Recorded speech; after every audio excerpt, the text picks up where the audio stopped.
Bismillahirrahmanirrahim. Assalamualaikum warahmatullahi wabarakatuh. Alhamdulillahi wa kafa. Wassalatu wassalamu ala rasulillahil mustafa wa ala alihi wa sahbihi wa man wafa wa ba'd. Saudara-saudariku dimanapun Anda berada, Allah subhanahu wa ta'ala berfirman di dalam Al-Quran surah ke-9 At-Taubah di ayat 36. A'udzu billahi minasyaitonir rajim. Inna 'iddatasy syuhuri 'indallahi 12 syahran fi kitabillah yauma khalaqas samawati wal ard minha arba'atun hurum. Sungguh jumlah bulan yang ditetapkan oleh Allah Subhanahu wa taala di dalam kitabnya sejak mula penciptaan langit dan bumi berjumlah 12 bulan dalam setahun. Di antara 12 bulan itu ada 4 yang ditetapkan oleh Allah sebagai bulan Hurum. Bulan Hurum adalah bulan-bulan tertentu yang dijelaskan oleh Nabi SAW dari jumlah 4 bulan tadi. Dalam riwayat sahabat Ibnu Abbas radhiyallahu taala anhuma menyampaikan Nabi SAW menegaskan talata mutawaliyat, 3 dari 4 itu berada berurutan, yaitu Dzulqa'dah bulan ke-11, Dzulhijjah bulan ke-12, dan Al-Muharram bulan yang pertama.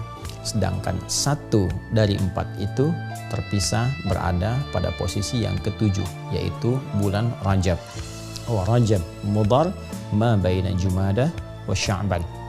Dan yang keempat adalah bulan Rajab yang terurut pada urutan bulan ke-7 dalam tahun Hijriyah yang diagungkan oleh suku Mudhar pada saat itu dan berada di antara bulan Jumada dan bulan Sya'ban.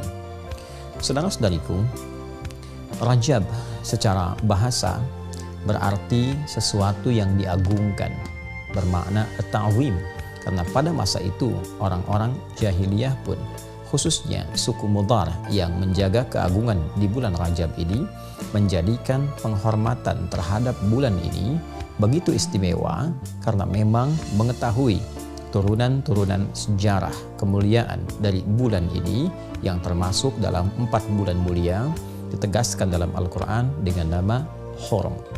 Bulan Hurum, bulan yang sangat dihormati, bulan yang terjaga dari segala nilai-nilai keburukan, bulan yang terjaga dari segala tindakan-tindakan kontraproduktif, perilaku-perilaku maksiat. Bahkan untuk menjaga kemuliaan bulan ini pun, sejahiliyah-jahiliyahnya umat di masa lalu, mereka tetap menghormati bulan ini dengan mengadakan perdamaian di antara suku-suku yang bertikai. Mereka sepakat tidak berselisih di bulan ini, tidak berperang di bulan ini, dan berusaha untuk mengevaluasi kegiatan-kegiatan sehingga melahirkan harmoni dalam konteks kehidupan sosial.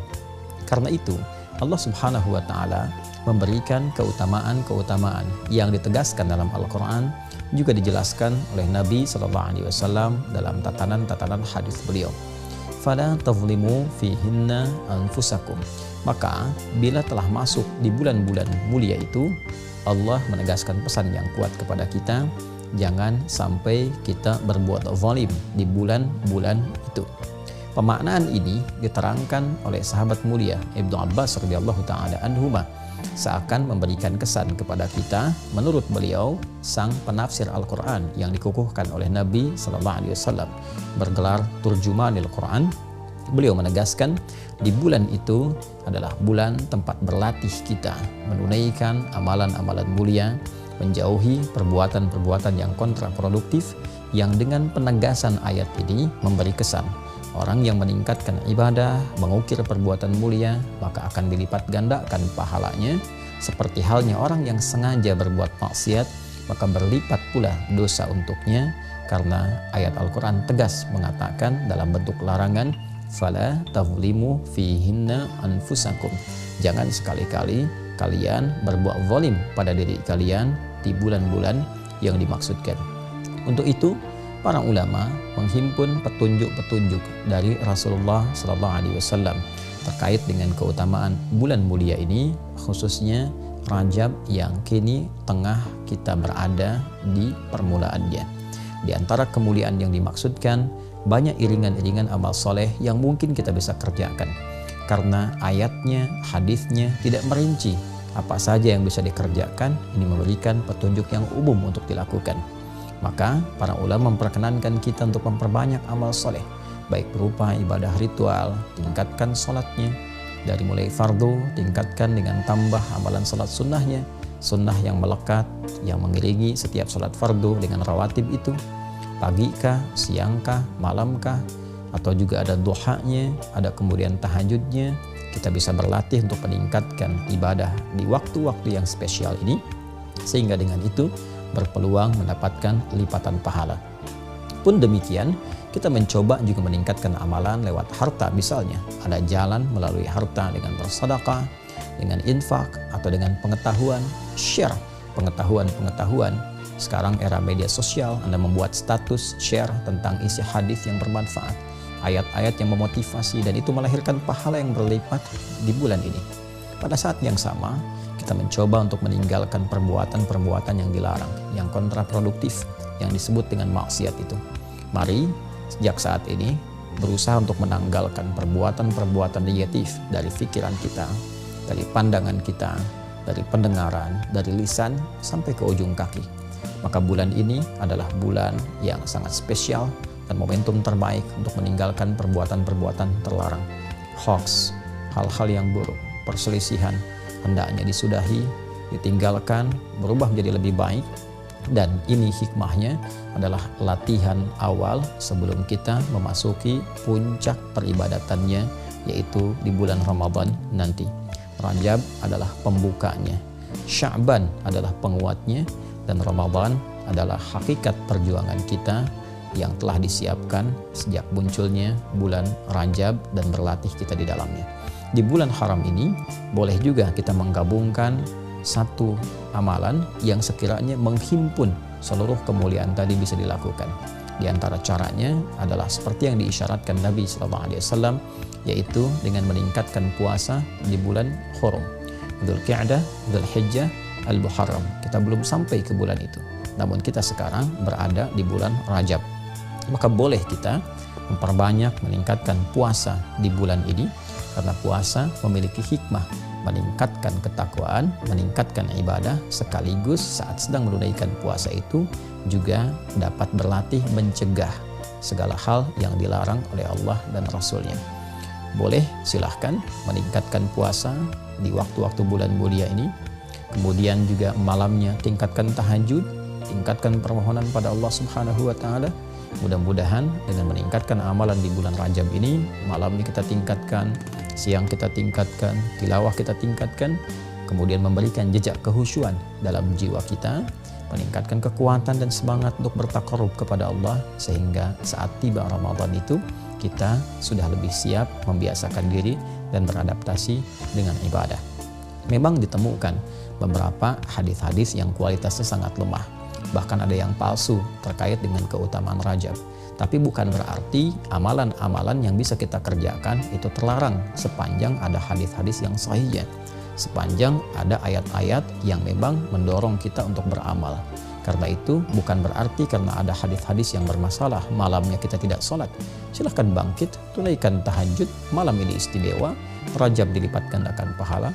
Silahkan siangnya puasa karena ada hadis-hadis terkait dengan keutamaan puasa di bulan Hurum.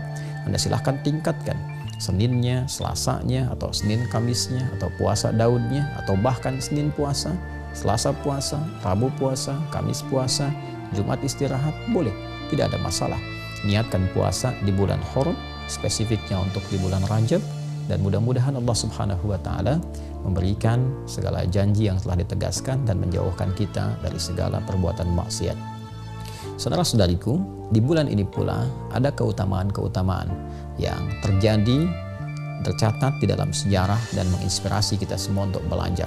Di antara sekian banyak momentum yang terjadi, yang paling populer dalam satu riwayat, sekalipun ada perbedaan-perbedaan riwayat yang paling populer di bulan ini terjadi peristiwa Isra dan Mi'raj. Di bulan ini pula terdapat kemenangan Nabi SAW dalam perang Tabuk. Di bulan ini pula dibebaskan Masjidil Aqsa di bawah pimpinan Salahuddin Al-Ayyubi. Dan banyak momentum-momentum lain yang memberikan kesan kepada kita bahwa Rajab adalah bulan untuk berlatih, bulan untuk mendapatkan kemenangan yang hakiki, dan yang lebih penting lagi sebagai bulan pengantar pada kehusyuan dan kesiapan menerima anugerah terbesar dari Allah Subhanahu wa taala yang akan dibuka kelak pada gerbang pintu Ramadan. Semoga Allah Subhanahu wa taala memberkahi kita di bulan Rajab ini, memberikan kekuatan untuk beramal, memberikan pengantar kepada bulan Sya'ban, dan memberikan kebahagiaan dengan menyampaikan kita kepada bulan Ramadan yang akan datang menjelang dalam hitungan waktu yang bisa kita iti dari saat ini sesuai dengan ajal yang telah Allah tetapkan. Semoga kita dikuatkan, semoga diridhai, diberkahi, dirahmati, dan dimuliakan oleh Allah Subhanahu wa taala. Allahumma taqabbal minna innaka antas sami'ul 'alim wa tub 'alaina innaka antat tawwabur rahim. Barik lana fi hadha asy-syahr ya arhamar rahimin wa ballighna fi Ramadan ya rabbal alamin kama tuhibbu wa tarda. Wa sallallahu ala sayyidina Muhammad wa ala alihi wa sahbihi ajma'in. Wa akhiru da'wana subhanakallahumma wa bihamdika asyhadu an la ilaha illa anta nastaghfiruka wa natubu ilaik. Alhamdulillahi rabbil alamin. Assalamualaikum warahmatullahi wabarakatuh.